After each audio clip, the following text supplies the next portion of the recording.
Last orders at the bar, please. Welcome to Tavern Tales, a curated 5e Dungeons & Dragons adventure set in the tales of the Yawning Portal campaign module by Wizards of the Coast.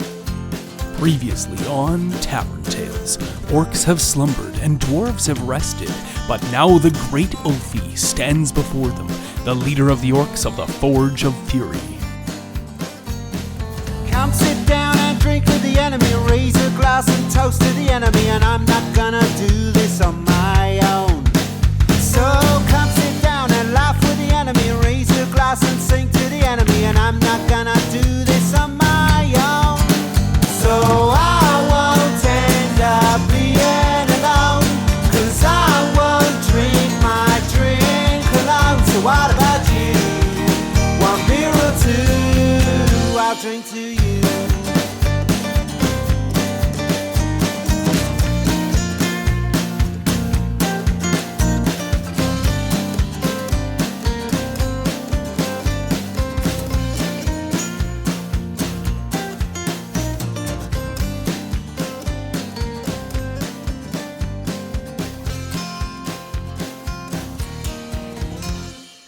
There the great Ulfi stood, his 2 chained wolves snarling and snapping with the chain pulled taut.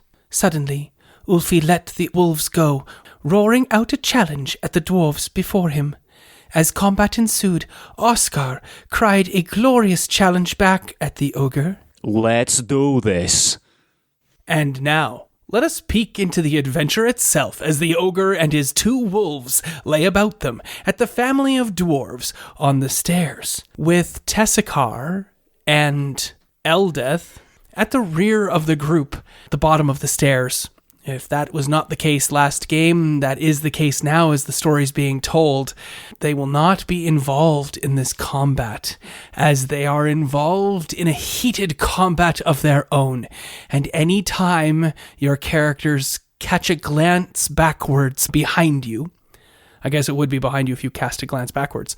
But nonetheless, anytime you do so, you see them hot and heavy in the throes of combat themselves. What are you looking at me like that for? I'm just checking. They were just keeping it I heard clean. hot and heavy. I'm like, Yeah, this is hot and going- heavy and their siblings. This is going to Just the- checking. With eldritch blasts firing here and there, sacred flame and mace strikes from Eldeth as they are laying at a bevy of orcs who have come out of the chamber where the dwarven statue stood to the north, now behind you. You are, unfortunately, though, the 3 of you heavily involved in combat with a large ogre and his 2 dire wolves. Roll initiative. This sucks. Yeah. Oh, God. Okay. Whatever will I do? Order of the day. Exactly. How did we do? Oscar. 5. Wow. Exactly. How did we do? Fogrim. 19. And how did we do? Bard of Delight, Melusine. I got a natural 20, so that's a 21. Ooh, look at you. I know. Melusine, you go first, followed by Fogrim. Don't worry, guys. All right, so big guns, hey? First, as my bonus action, I'm going to inspire Foggy with my bardic inspiration, and it's something along the lines of like a double finger gun thumbs up to Foggy, like, you got this, buddy. And then I turn towards the ogre and cast Dissident Whispers on him. I start to whisper dissonantly at the ogre. It is wisdom. He is not good at this. He has scored a 6. That is not high enough to beat my spell save DC. It's on a failed save, 3d6 psychic damage. What do you say to the ogre to cause this dissonance in his own brain? It's like, your voice is really terrible. Your voice is really terrible. Your voice is really terrible. Nobody likes you. Nobody likes you. Nobody likes you. Cool. Now, how much damage did you do? It is 12 psychic damage. He reels back and he says, "No, no, Pluto loved me. Oh. And must move as far away from me as possible with their reaction. All right. He hasn't gotten to have a turn yet. So he's rolled initiative, but he has no reaction. So when he gets his turn, he will then take his reaction to do so. It is now Fogrim's turn, followed by Ulfi himself. So I'm going to start my turn by raging. What does Fogrim say when he rages? Arg! He just turns piratey. Oh, okay. He doesn't have words because he's too angry for words. Yar! Arg. Yeah. Something What is those he lines. thinking about then when he rages at the ogre is really what I was trying to go for. I can't remember what the ogre did before. He's just there. All he did was let his dogs loose and cry out in his Mickey Mouse voice. The dire wolves kind of look not well kept. So they don't look like they've eaten in a while. And so that makes me angry. Perfect. Yeah, I love it. Boom. Do your raging action now. So I'm going to run up at him with my great war pick. Okay. Are you attacking the ogre or one of the dire wolves? Just the ogre. But I got 14. That's enough to hit. Woohoo. I can add this to my attack or no? Yep. You can add it to your damage because I'm that kind of bard. Cool. I think that die totally screwed you. I agree. But my other 2 die also screwed me. It just, said, hey guys, I got a plan. You can give it back to me. I got 10 though. The ogre screams out as the war pick is buried into his pectoral muscle, but it doesn't faze him at all, it seems. That's troubling. He's got lots of the health points. It is, unfortunately, now Ulfi's turn, and he will lay about him with his great club, striking first and foremost into Fogrim's face. Yeah. Face? He's right there. Right in the face. Why the face? He takes the front of his big great club and just pool cue smushes you right in your boop of a snoot. Not this boop snoot. Right in the boop of a snoot. He will be sufficiently booped. He has assuredly hit with his 22 Yeah. Boo. and does unto you 13 damage of bludgeoning, face mushing attack. Do I not? I take less damage though when I'm raging, don't I? I feel like I'm more resilient. I feel like I have these to are look it things up. you would know. I'm going to double check, but I'll put 13 for right now. That's perfect. And the 2 dire wolves, now that the chains have been let loose and the dogs of war have been ushered forth. Oh, sorry. Ulfi finishes his turn by saying after booping you in the face, he uses his reaction, now that he has one. He looks right at Melusine and he says, "That's hurtful. That's very hurtful," as he backs up into the room with his reaction. This actually gives Fogrim the opportunity to perform a attack of opportunity on the great Ulfi as he's leaving your area of threat. So go ahead and roll your attack of opportunity for your reaction. 11.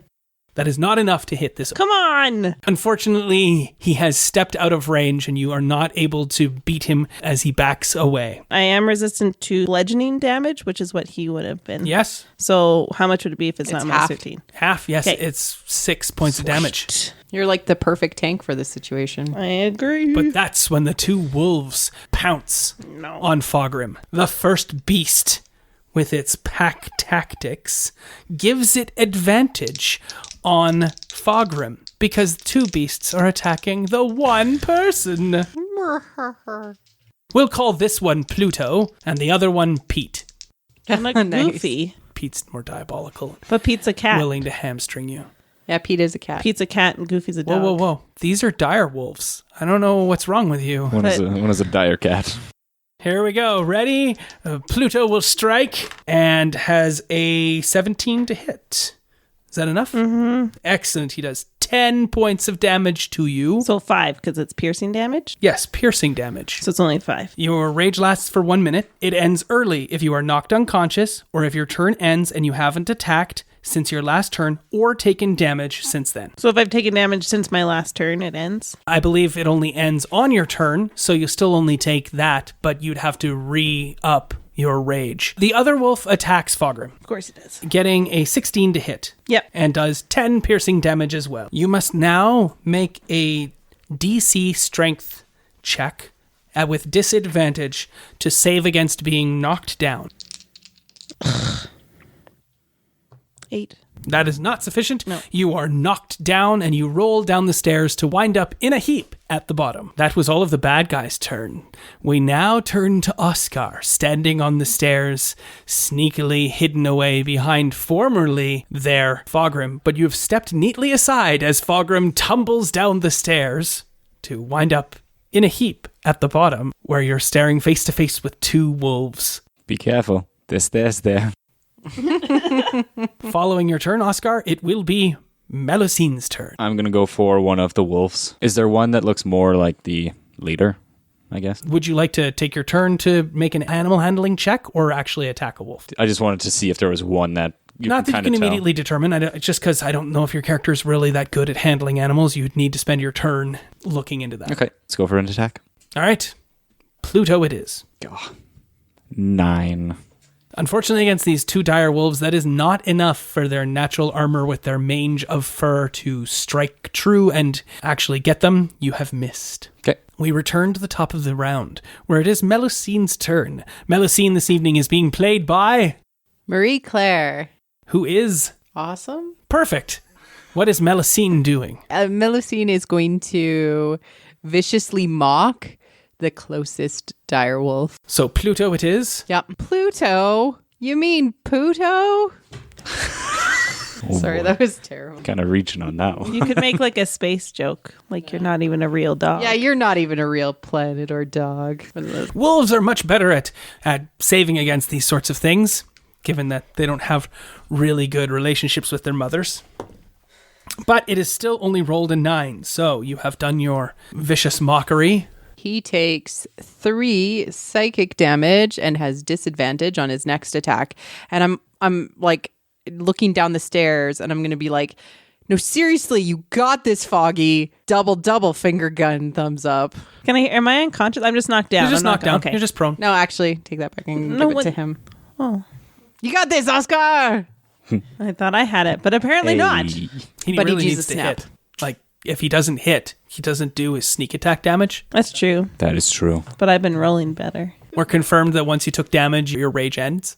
Yes, Yeah. that's what the book says. You are at the bottom of the stairs in a heap, Fogrim, laying there, having been shoved by a horrible dire wolf that yipped and laughed as you tumbled and fell. Like you hovered at the top stair for a moment, like, no, I'll keep my balance. And then, of course, your mohawk fell over to one side. There was a puff of wind and you rolled heavily down the stairs. And of course, you don't wear much clothing, so it was kind of boop, ah, eh, blah, down at the bottom of the stairs in a heap.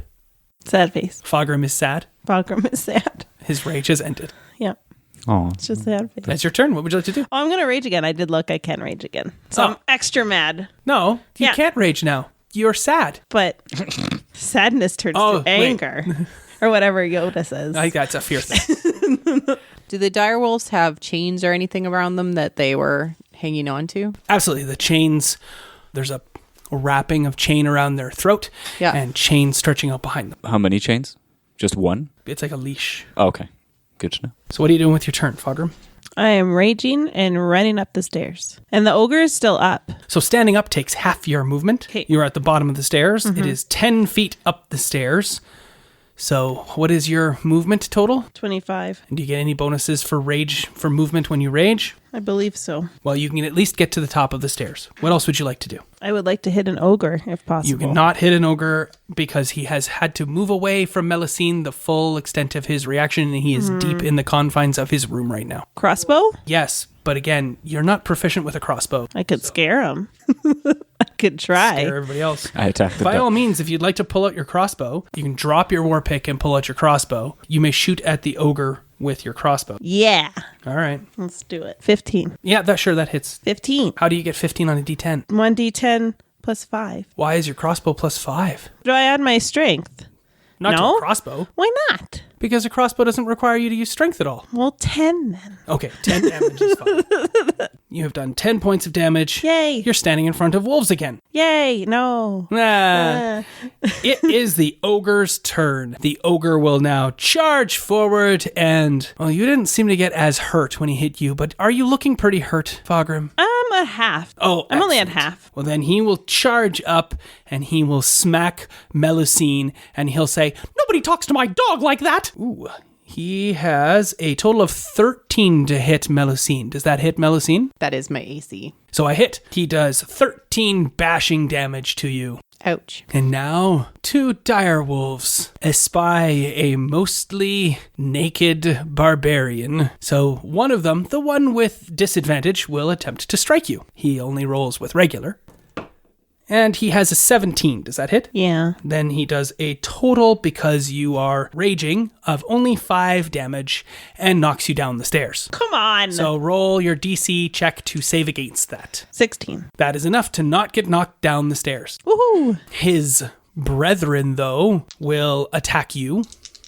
And he has a 21 to hit, so I definitely think that one hits. Yep. And he would also do 5 piercing damage to you total as well after you discount your reductions. Hurtin'? Yeah. Roll a strength check to avoid falling down the stairs. Ooh. I'm fine. Okay, that is the bad guy's turn. Oscar, you catch a glimpse back as Eldeth takes a javelin to her thigh and bends to one knee, blood pouring freely down her leg. You soldier your spirit, and I'm going to go for one of the wolves again. absolutely. You're standing next to Fogrim. You have no advantage on the strike, but at least you may employ your sneak attack. My sneak attack. I would do something else, but we're in kind of a sticky situation. I note you've been inspired by the bard as well. I have been inspired by Are the you bard. making use of that, or? And that's only on the attack, not the damage. You can do it on the damage. Okay, cool. Here we go. 17. Just barely. Oh my Nice. Gets past this wolf. It yips and yowls in pain as you do your 1d6 from your short sword and 2d6 from your sneak attack. It's going to be 13 damage. Then it is 13 damage on Pluto, and he yowls and yips, and he looks a little hurt. And then I'm going to use my bonus action to disengage. Okay, absolutely. Yes, you step back. You're using a rapier, right? Yes. Yeah, I believe you misrolled Or no, your sorry, dice. short sword. Oh, okay. You're using the short sword. I've got both. I mean, technically, you would be attacking with your main hand with the rapier, and then the short sword would be, because it's a light weapon, you can use your bonus attack to attack that. Okay. So if you'd like to, you can do either of those. And we'll just roll the d8 instead of the d6 if you hit this one. Okay. All right. But you may always, of course, spend blue gems or whatnot if you'd like to be inspired to have advantage before you roll in the future. Yeah, sure. Let's do it. I'm going You to stab him again. Yeah, but I'm going to use blue You'll gem have instead. advantage on the strike. And as an assassin, what does that mean if you hit? So that means it's a crit. Correct. Unfortunately, you don't get your sneak attack damage as you've already used it. But I sure have. So here we go. 23. you have hit, for sure. It is a crit. You get to roll 2d8 and one- add your dexterity bonus. Cool. 13 damage. That is a lot of damage. The wolf looks badly beaten and may succumb upon the next blow if it is sufficiently powerful enough. We are again at the top of the round, and it is Melusine's turn. So the other dire wolf has not taken any damage, really, No. hardly at all. Melusine stares at the other dire wolf, thinking momentarily, and then starts to say, "Got a fire in my soul.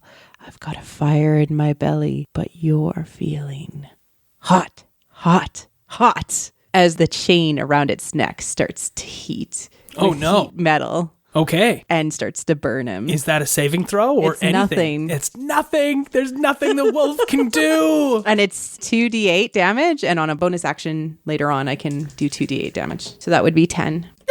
And because it's attached to him, he is disadvantaged on attacks and on any ability checks it needs to do while it's still on him. Yes.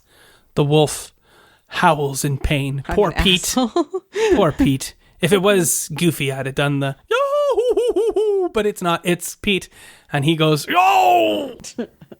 Lost opportunity. You have finished your turn. Yep. It is now Fogrim's turn. Teetering at the top of the stairs is Fogrim, played by Allison. who is Super awesome. Haha. wow. Feel like One-upsmanship Yeah, here. that's All what's right. happening. I'm very badly hurt. I'm not 100% sure how I want to play this because Fogrim's never been this hurt before, like ever, his whole life. probably not true, but okay. Well, at least he, as far as he can remember, doesn't remember being this hurt. Still have Ogre far, far away. No, he's charged up. He's right in the face. That's why he Oh, yeah. laid to and hit Melusine. And we have one wolf that's looking like it's almost done. Yep, Pluto looks like he's on his last legs, like he's going to fall out of the solar system any moment. That's good. Just because it kind of worked for me last time and it's the best kind of saves me a little bit is I'm going to take a step back but still be able to shoot my crossbow at the ogre. So move a little bit so that he can attack. So just out of his striking distance? No, can't do that. If you move out of his striking range, he'll get an attack of opportunity on you. And if you disengage, you won't be able to shoot your crossbow. But you may disengage, and that would be your action this turn, and then you would not incur any attack of opportunity from hostile creatures. I'll carry you if you fall. I'm going to die. It'll be fine. So how far away from him am I? He's right in your face. He's right in my face. Yep. Well, I have a white gem if bad things happen. Then Great War Pick it is to the face. Oh, you're going to use your Great War Pick? Yeah. Your Great War Pick is laying on the ground. Can I pick it up and hit him with it? You may do so, yes. Okay. What do you do with the large crossbow? Put it to the side. Throw it to the side. Scoop up your War Pick and whack at the ogre, the Great Ulfi. And as I'm doing that, I raged again because I forgot I lost my rage because I got hurt. I have one more. This is the last rage. I get 3 rages. 3? Yeah. Are you exhausted following the rage? After this one, I'd be pretty useless. But I'm going to die, so I kind of need to do it. Cool. Okay, roll up your attack. Rage. Against the ogre. 11? No, does not hit. But I'm angry. It's true, you are. I'm angry for you. Can I intimidate while I miss him? I'm so scary. Nah, not when you miss. I also just would like to make you read Reckless Attack because you keep forgetting that, and I think that would have been really effective. I know it would the turn. first time I read that. It's the beginning of the turn. We'll move on, and Anyways, is now. I think I misread it. You're the right. ogre's turn, and the Great Ulfi is going to 4-iron Fogrim into next week. Oh, no. I rolled a natural 18. So I definitely think that hits because he's at a 24 to hit. Yeah. Doing 13 bludgeoning damage. And of course, it's cut in half. That doesn't matter. Doesn't matter. So 6 total damage to Fogrim. That leaves me -2. So you fall to 0 and you are unconscious. Fogrim wobbles once, wobbles twice, and falls down the stairs. However, Fogrim has advantage on strength saving throws. So roll a strength saving throw to not take damage while you fall down the stairs. 15? That is enough. So I will not cause you to take a broken neck as you fall unconscious down the stairs and therefore have your first X already on the death throw saving chart. So on your next turn, unless aid is rendered, you will begin to make death saving throws. Is that what they're called? They're called death saves. Yeah. Death saves. Death saves. More like Kyle wins.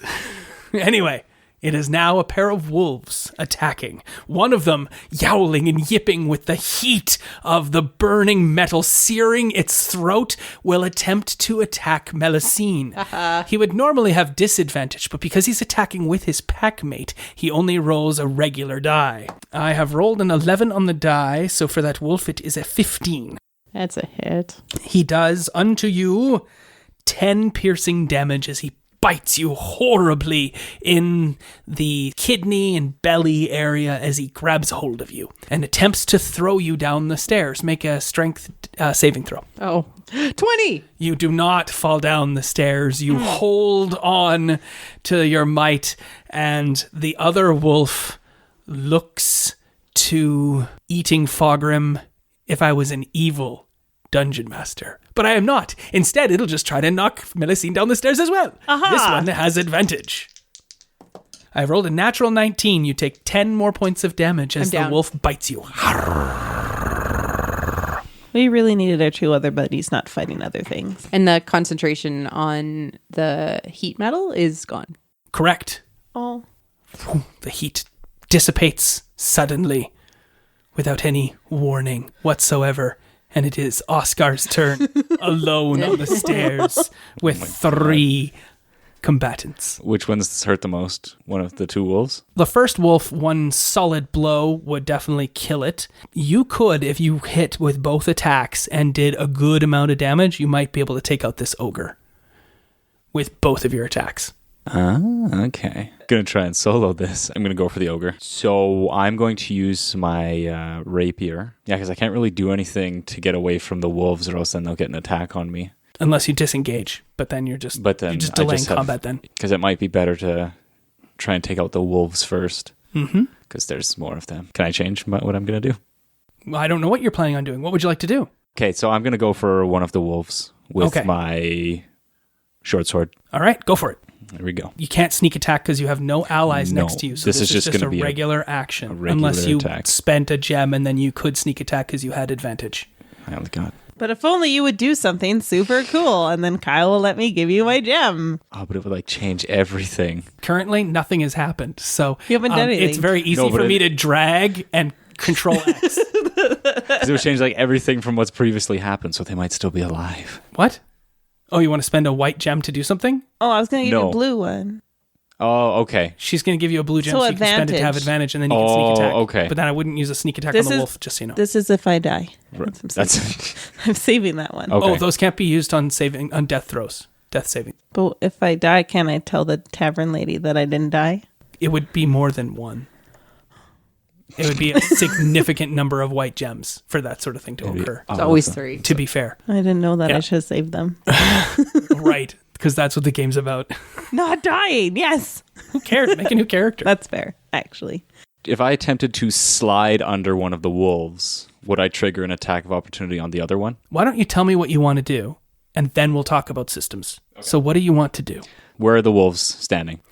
Let's say you're on the second to last step of the stairs. The 2 wolves are standing at the top of the stairs, and Great Ulfi is standing furthest away from you on the other side of those 2 wolves. The wolf that is the most hurt is directly in front of you, off to one side. I'm going to try and lunge at that one wolf with my short sword and try and cut along its side. I want to try and eviscerate it and then finish it off that way. And then with my rapier, I'm going to, as I'm going along the side, just kind of do a quick stabby stab in the other one.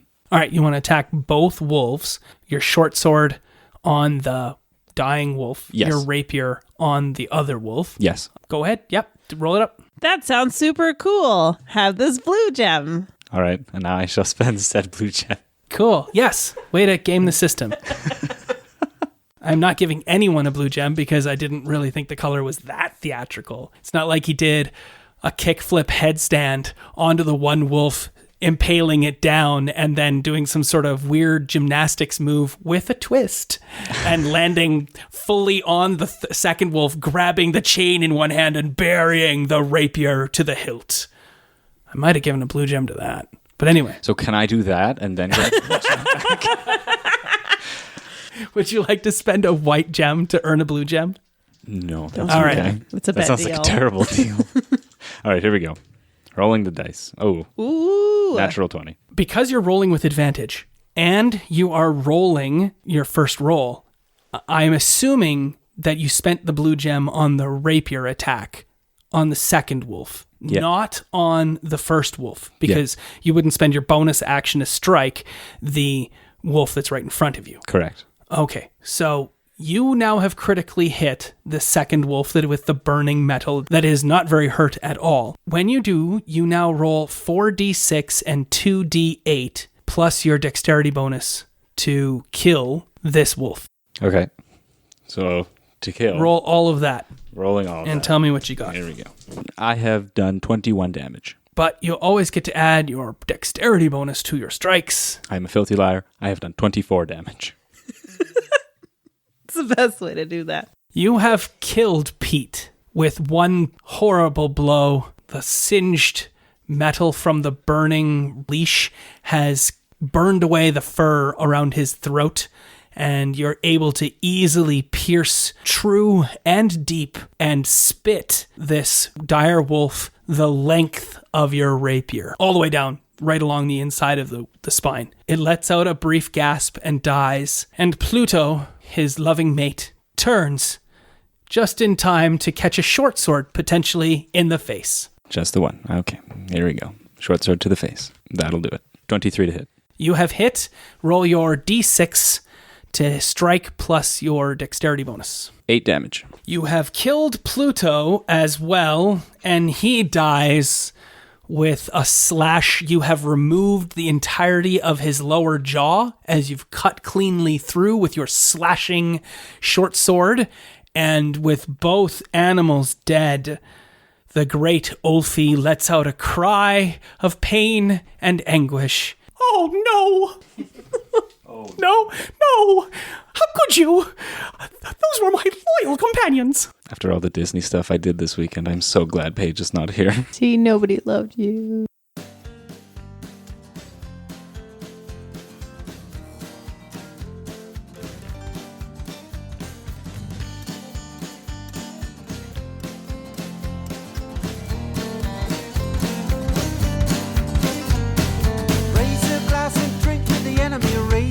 And sing with the enemy, and I'm not gonna do this on my own. And raise a glass and toast to the enemy, raise a glass and sing to the enemy, and I'm not gonna do this on my own. This concludes this episode of Tavern Tales, a curated Dungeons & Dragons 5e game set in the Tales of the Yawning Portal adventure module by Wizards of the Coast. Our intro and outro music is the song Tavern Tales by the Bad Billy Band. You can find out more about the Bad Billy Band on iTunes or at www.badbillyband.com or follow them on Twitter at badbillyband. Thanks for listening. Please feel free to leave us a review on iTunes or find us on Twitter at tavern_tales. We'll be back next week with more of the adventure.